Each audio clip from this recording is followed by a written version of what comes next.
Yaliko omukubiriza w'olukiiko lw'eggwanga era nga ye myuka wa Ssaabaminisita asooka Rebecca Litwala Kadaga y'omu ku bavuganya ne Sipiika wa Paalamenti Anet Anita Among ku bwamyuka ssentebe wa NRM omukyala ku lukiiko olw'oku ntikko olw'ekibiina kyabwe ki NRM luyite Central Executive Committee SEC. Bwe yabadde akuba kampeyini mu bitundu bya Wakiso, Rebecca Kadaga yayogeredde munne Anet Anita Among amafuukuule. Aliko envumbo takkirizibwa kutambula kusuka Uganda. Yali agenda Nairobi, Dar es Salaam. Ensonga ki?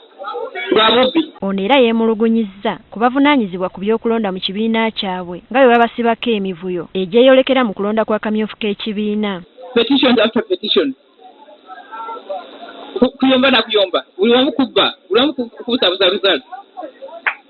Can you imagine?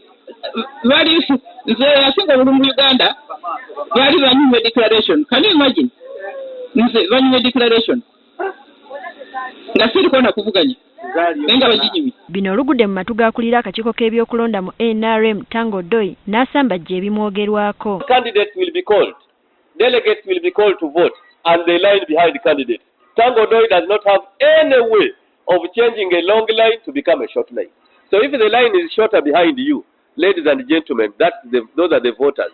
Kyokka agamba nti tannaba kufuna kwemulugunya kwonna mu buwandiike nga yeebuuza lwaki abagezaako okumwogerera amafuukuule tebagoberera amakubo agaateekebwawo. I respect the Right Honourable Kadaga so much. She was a speaker for 20 years, both deputy and speaker, and she knows how conflict of interest is handled. I least expect such to come from her.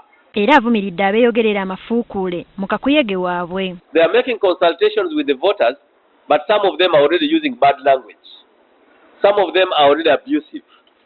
Some of them are using adjectives and adverbs which are negative about others. Bw'ati agamba baakuyita bonna abavuganya basisinkane balambikibwe bwe balina okutambuzaamu kakuyege waabwe. We want them to come and we agree that as national leaders of the party, their level of decorum and integrity should be high.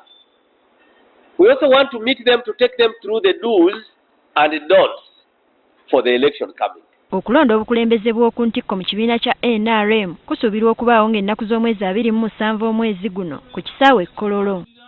Teddy Nakaliga, Agafeeyo ku Spark TV.